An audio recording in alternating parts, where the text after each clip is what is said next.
Good afternoon, students.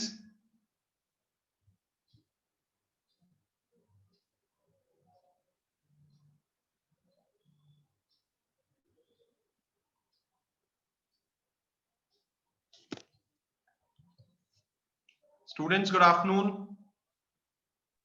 Good afternoon, sir. Good afternoon. Good afternoon. जो भी आपके friends हैं उनको कहिए time because I believe 20 minutes bare minimum requirement होती है शायद. आई थिंक आपको भी पता होगा ये 20-25 जो भी है. सो एटलीस्ट उतने ड्यूरेशन के लिए तो रहे सब लोग.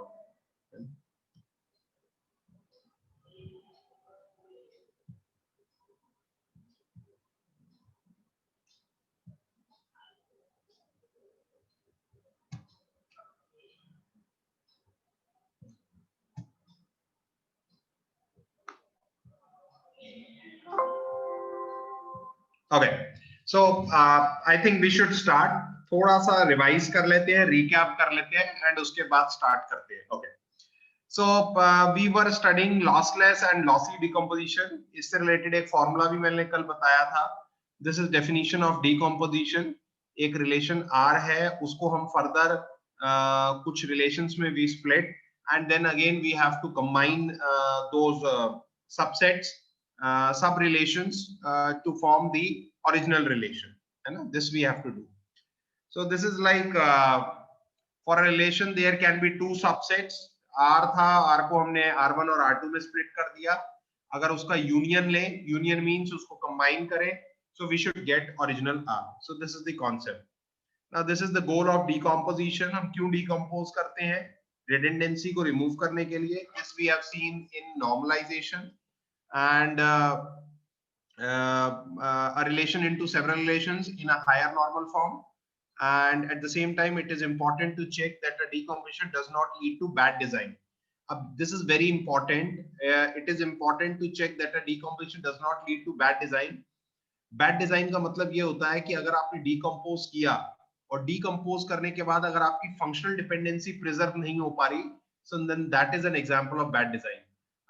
फंक्शनल डिपेंडेंसी प्रिजर्व नहीं हो पा रही, उसका मतलब ये होता है कि एक ओरिजिनल टेबल है R और उसके अंदर कुछ FDs हैं and if you have split your relation in such a manner कि आपकी कोई भी FD किसी भी रिलेशन में फॉलो नहीं हो पा रही, then that is called as functional dependency not preserved and that's a bad design. So this we have seen. Problem with decomposition is decomposition में problem ये होती है कि decompose तो हो जाएगा but when we'll be like again trying to have the original relation like it's written here, reconstruct करेंगे हम original relation को, so there will be information loss. and ये कल मैंने आपको बड़ा clearly बताया था. information loss का मतलब information loss नहीं होता, quite possible information loss का मतलब ये भी है कि information जो है आपकी information जो है आपकी क्या कहते हैं एक्स्ट्रा हो गई है. जैसे मैंने कल बताया था illegal tuples, spurious tuples, SPURIOUS. Now this is again one example.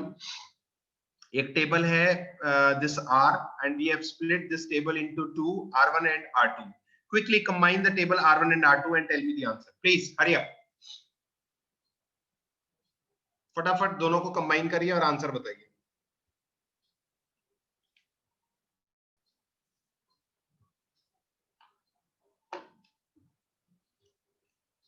Quickly.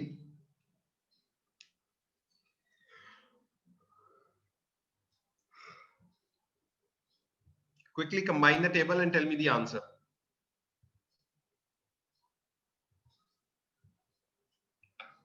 Are you doing it? Because you have to do it.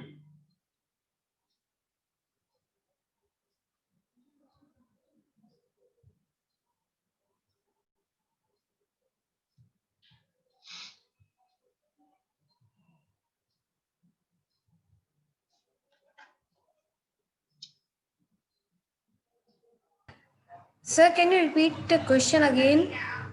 There is nothing for me to repeat the question, and a relation R is given and we have decomposed this relation into two, R1 and R2. You have to combine R1 and R2 and tell me the answer what is coming.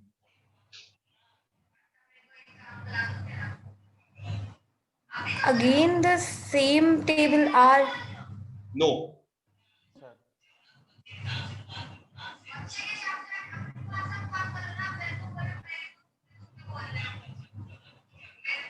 Bharti, आपके यहाँ से आवाज आ रही है, please mute yourself.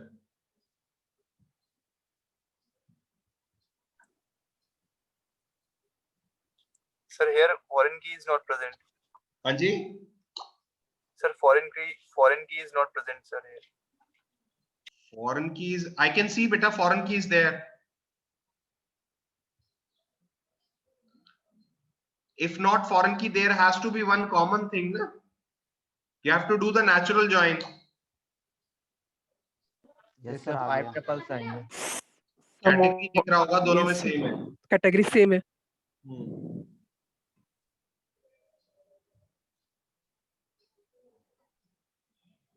Sir हो गया. हाँ जी, तो सेम टेबल आ रहा है या कुछ और? सर कुछ और मतलब टेबल सेम नहीं आ रहा है सर. हाँ, कुछ एक्स्ट्रा आ रहे हैं ना? Yes sir. 2 attributes. Good good good, यही होना चाहिए.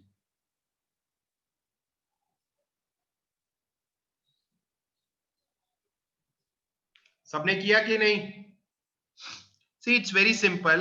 मेरे को R1 और R2 का नेचुरल ज्वाइन करना है. तो R1 और R2 का if I have to do the natural join, I will do the natural join using category.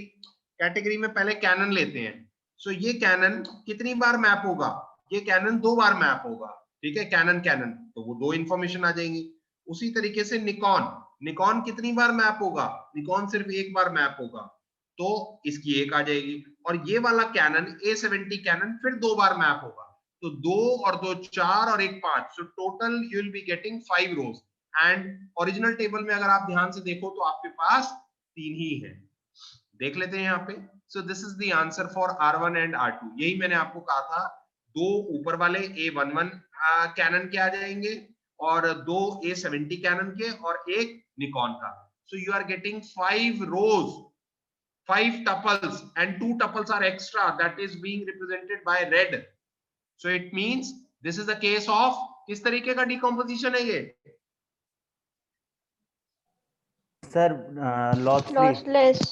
Lossless. Lossless. हाँ, lossless का मतलब तो होता है so it's a lossy decomposition. lossless का मतलब होता है कि कोई लॉस नहीं हुआ. और lossy decompositions. Good. And lossy means there is some loss of data. Loss of data means कुछ extra data भी आ सकता है. ठीक है? So this is example of lossy decomposition और lossy join कह सकते हो. ठीक है? And now again this is one example they are showing.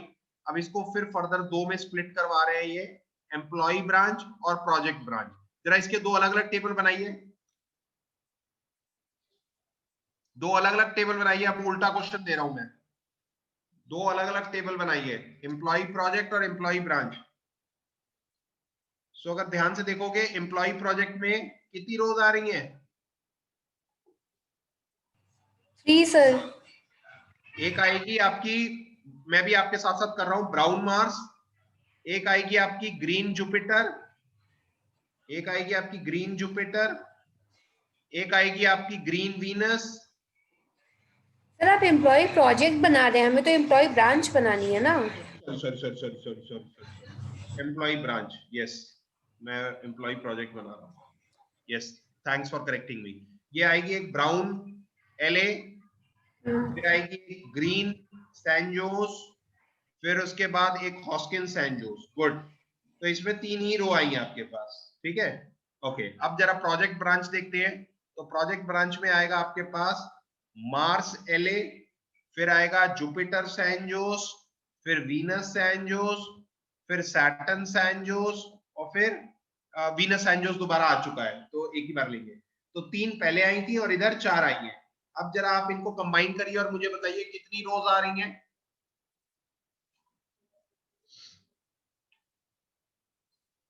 Obviously branch के बेसिस पे आप कंबाइन करोगे.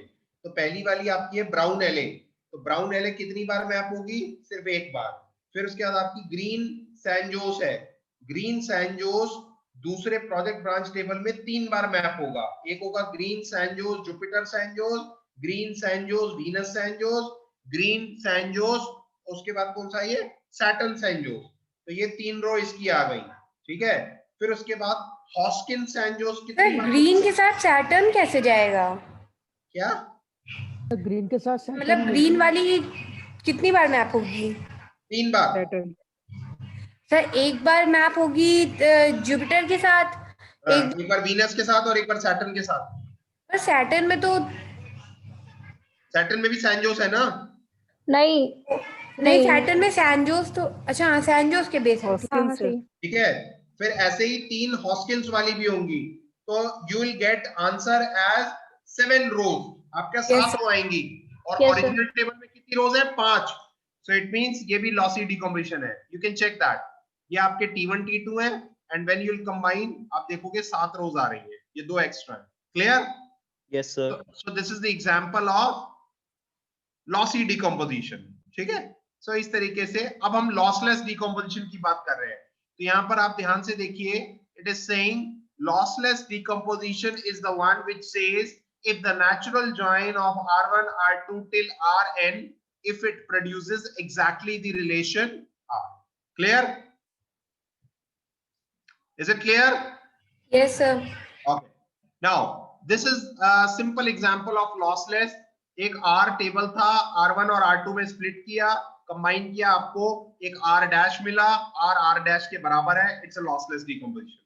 इसका रूल मैंने कल आपको बताया था कि 2 में जिसमें आपने स्प्लिट किया है, यहाँ पर x और y दिखा रखा है, कल मैंने R1 R2 बताया था, और उनका अगर आप intersection low so that should produce one relation, है ना, चाहे R1 हो या R2, तो वो लॉसलेस होगा। ठीक है, ये कल हम देख चुके हैं। नाउ लेकिन कल मैंने आपको कहा था कि ये जो मेथड है, इस मेथड में एक प्रॉब्लम है।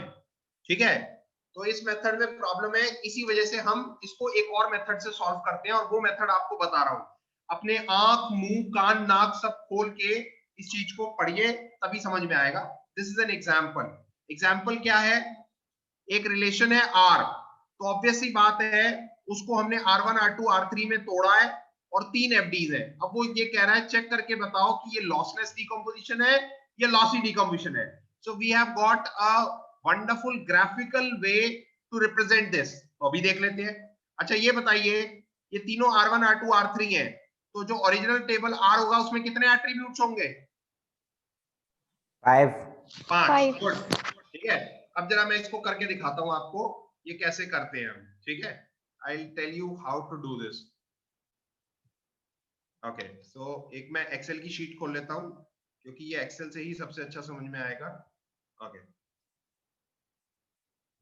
कहां गया एक्सेल की शीट? सॉरी,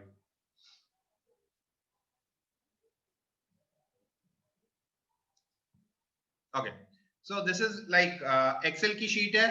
तो हमारा ओरिजिनल टेबल था R के अंदर हम देखो इसको कैसे डायग्राम वाइज लिखते हैं, ध्यान से देखिए। R था हमारे पास, और R के अंदर हमने यहां लिखा R1 R2 और फिर नीचे लिखेंगे R3। ठीक है, समझ में आ रहा है सबको? तो एक आप कॉलम में ये सारे रिलेशन लिख लोगे, ओरिजिनल रिलेशन और फिर सबसेट।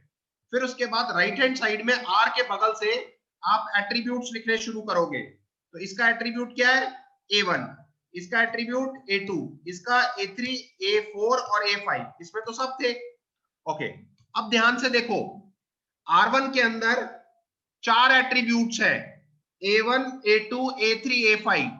तो जहां जहां पर R1 में एट्रीब्यूट्स मिलेंगे वहां पर आप स्मॉल से लिखोगे, यानी कि यहां पर A1 है तो मैंने A1 लिख दिया, A2 है तो A2 लिख दिया, A3 है तो A3 लिख दिया, और A4 नहीं है तो खाली छोड़ दिया, A5 था तो मैंने यहाँ A5 लिख दिया। समझ में आ रहा है सबको? Yes sir. उसी तरीके से R2 में A1, A3, A4 है, तो यहां पर मैं लिख दूंगा A1, फिर इसको छोड़ के A3 और यहां लिख दूंगा A4। उसी तरीके से फिर R3 में है A4 और A5, so I will write A4 and A5। यहां तक सबको समझ में आया? Yes sir. Okay, good. अब ये जो खाली बची हुई जगह है इसको कैसे फिल करेंगे? अब मेरे ख्याल से आपने फर्स्ट ईयर में मैथमेटिक्स पढ़ी होगी, और उसमें आपने मैट्रिसेस पढ़ी होगी, पढ़ी है कि नहीं पढ़ी है? Yes sir. इतना धीमे क्यों बोल रहे हो यार? Yes sir. Yes, sir. तो अगर आप ध्यान से देखो, R1 से अगर कैलकुलेट करें तो ये कौन से नंबर की रो है? फर्स्ट रो, ठीक है। R1 से अगर कैलकुलेट करें, और ये कौन से नंबर का कॉलम है? फोर्थ। तो यहां पर हम लिख देंगे A नहीं, B14। समझ में आ रहा है? Yes sir. Yes, यहां पर sir. क्या लिखूंगा? B22 very good, excellent. किसने जवाब दिया? ऋतिक? शशांक। Shashank, okay good. और यहाँ क्या लिखूंगा? B25. B25 second row and fifth column, यहाँ क्या लिखूंगा? B31 B1. B3। यहाँ क्या लिखूंगा?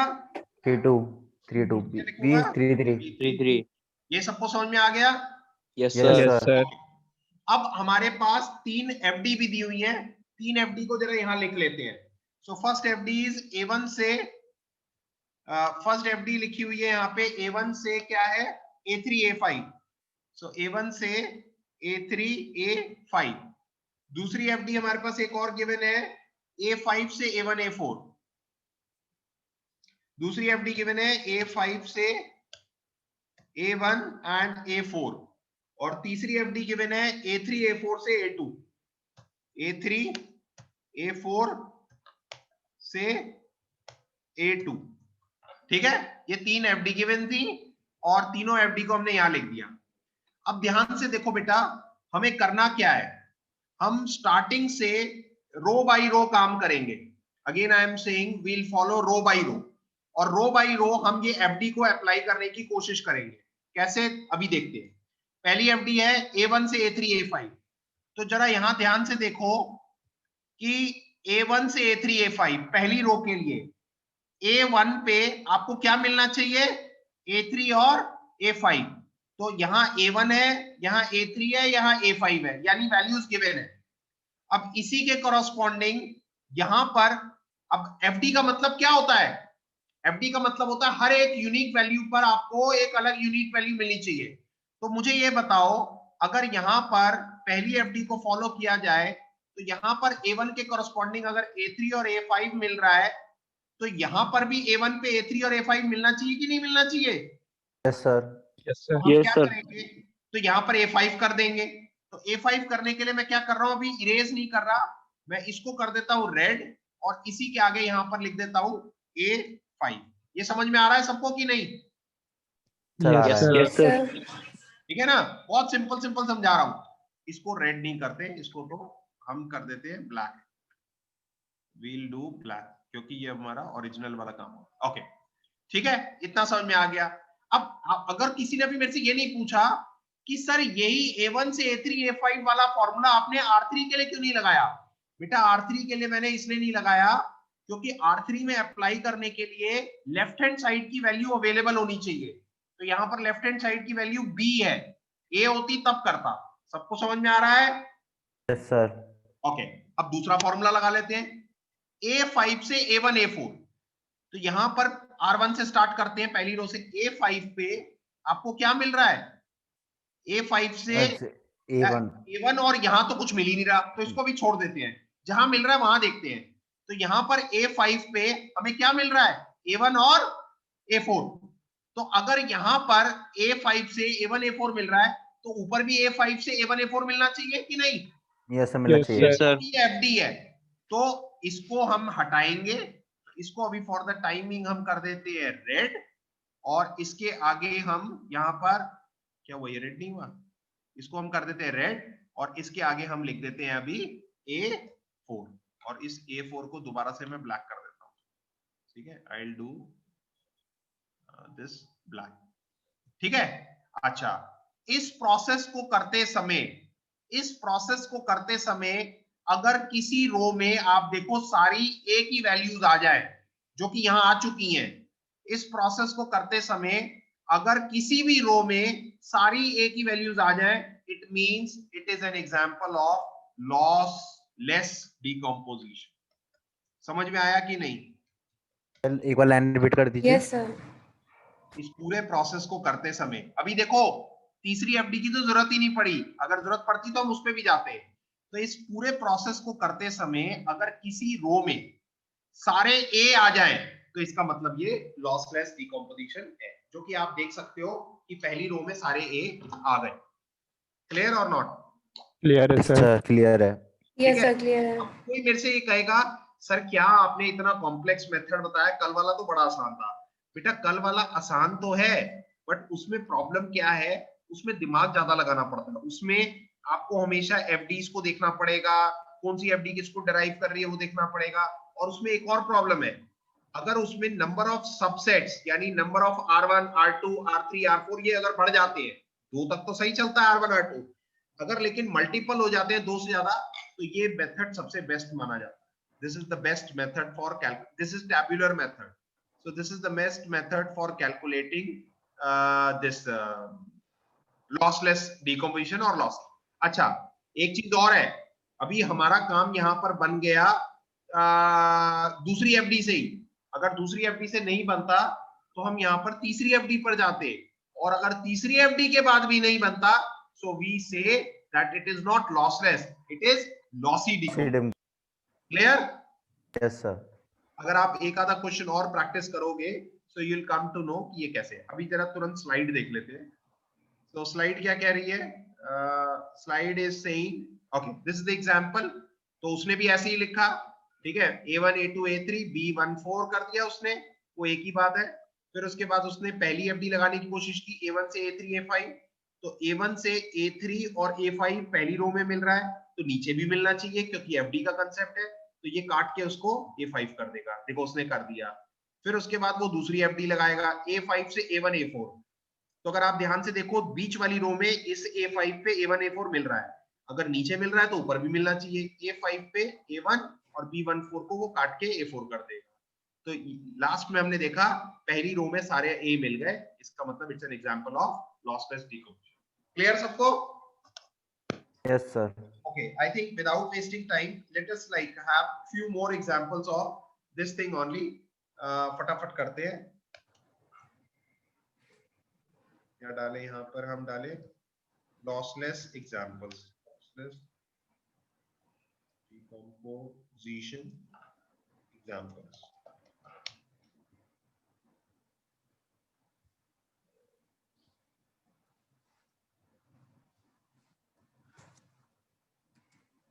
I think we should get any example, then we'll be able to do that.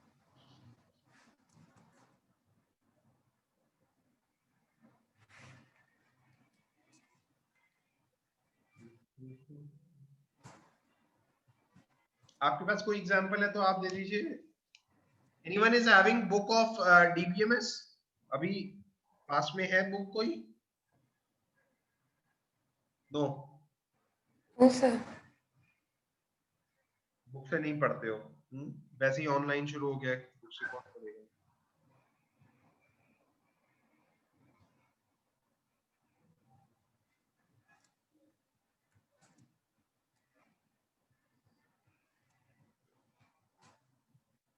Wait, I'm trying.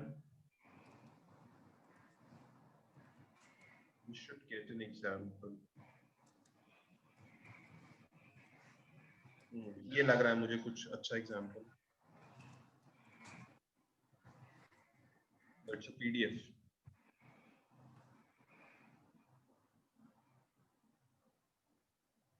Yes, good.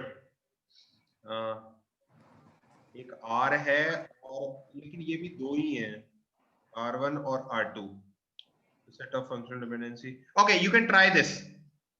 इसको टेबुलर मेथड से करिए फटाफट। R A B C D E और फिर उसको डिकम्पोज करिए A B C और A D E में, और ये कुछ एफडीज गिवन है। क्विकली ट्राई, मैं भी आपके साथ ट्राई करता हूं। A B C D E लिख दिया हमने ऊपर, और इधर लिख दिया R R1 और R2। ये तो आप वैसे भी कर सकते हो बिना टेबुलर के, but good thing is you should try with like this tabular method.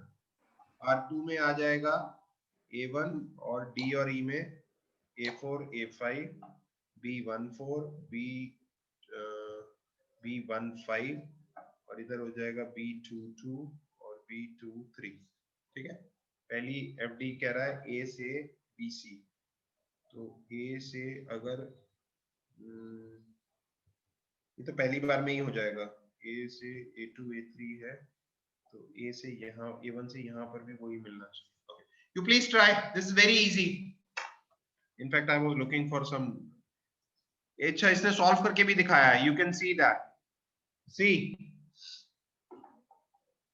it's shown here by the help of example.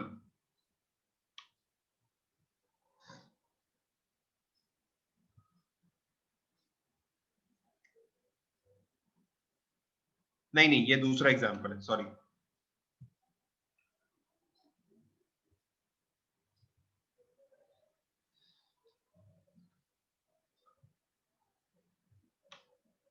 So first question is lossless or lossy?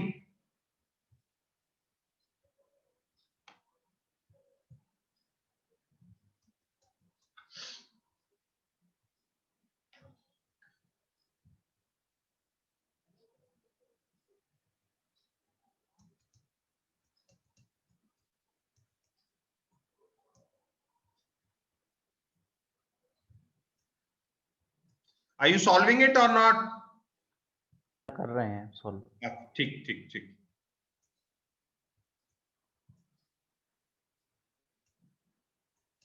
I think और तो कोई है नहीं यहाँ पे।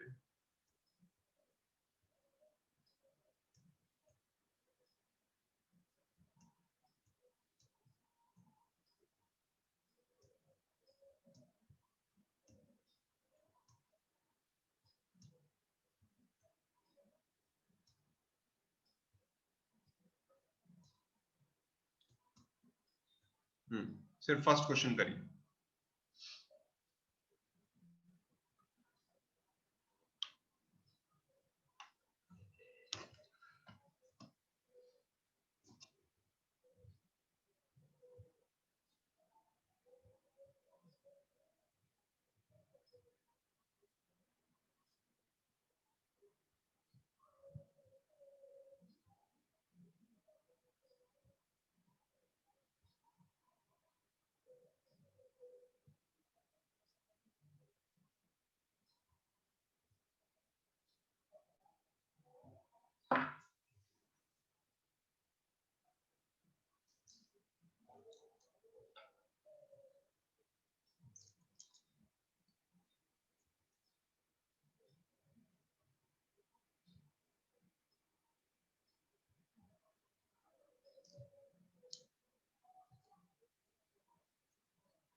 सर लॉसलेस आ रहा है। Lossless. Lossless, और अगर आप ध्यान से देखो, पहली एफडी ही अप्लाई करोगे, उसी में लॉसलेस बन जाएगा। सर यही है ना? आपने पहली एफडी अप्लाई करी होगी, ये वाली ए टू BC, तो आप देखो कि पहली रो में R1 पे तो A1 से A2 A3 मिल रहा है, बट R2 में A1 से B23 है। तो आपको वही जैसे ही करोगे A2 A3, आप देखोगे नीचे के सारे A1 A2 A3 A4 A5 बन जाएंगे। Yes sir. दूसरा, अभी आपको जो मैंने तरीका कल बताया था, आप उससे भी कर सकते हो। आप देखो R1 और R2 का इंटरसेक्शन क्या निकलेगा, A, और A से हमें मिल रहा है BC, यानी ABC मिल गया, और ABC खुद एक रिलेशन है। सो इट्स सिंपल, ठीक है। अभी मेरे को एग्जांपल मिल नहीं रहा, आपको मिले तो आप बताइएगा, नहीं तो मैं और करा दूंगा प्रैक्टिस। इसमें मजा तब आएगा जैसे जो मैंने फर्स्ट क्वेश्चन कराया था, उसमें 3 रिलेशन थे, R1 R2 R3। सो जब हमारे पास नंबर ऑफ रिलेशन ज्यादा होंगे, तब प्रोबेबली वो हमारा काम बनेगा, ठीक है, इस तरीके से। Done? Any doubts? Any doubts? No sir. ओके, सर हाँ बोलिए अनुराग। सर लॉसी प्रूफ करने के लिए तो सारे रोज चेक करने पड़ेंगे ना फिर? नहीं नहीं नहीं नहीं, हाँ ये है, ये तो मैंने कहा ही। नहीं नहीं, it's not about Anurag lossy, even lossless के लिए भी आपको लास्ट तक जाना पड़ेगा। वी वर फॉर्चुनेट इनफ कि पहली एफडी लगा के ही हमें पता चल गया कि ये लॉसलेस है। हो सकता है पहली के बाद दूसरी एफडी लगानी पड़े, दूसरी के बाद तीसरी लगा, हो सकता है चौथी एफडी पे लगे। और दूसरी बात, एफडी क्या होता है एक एक करके एफडी लगानी है और स्टार्टिंग से स्टार्ट करना है, स्टार्टिंग से लेकर एंड तक, है ना। उसको R1 के लिए भी चेक करना है, R2 के लिए भी, R3 के लिए, जितने रिलेशन है सबके लिए। तो हम इसमें लकी थे, हो सकता है हमें वो लास्ट तक मिलता। हाँ, अगर वो लास्ट तक भी नहीं मिलता तो हम उसको कहते हैं लॉसी डिकम्पोजिशन, ठीक है। Yes sir. Okay, good, good, good. So I think we can rest here, we can stop here, and next lecture में मिलते हैं। मेरे ख्याल से कल है हमारा, कल है परसों है। Again no response. खैर anyhow, please take care. कोई डाउट तो नहीं है आपको? No sir. Okay, thank you. Thank you.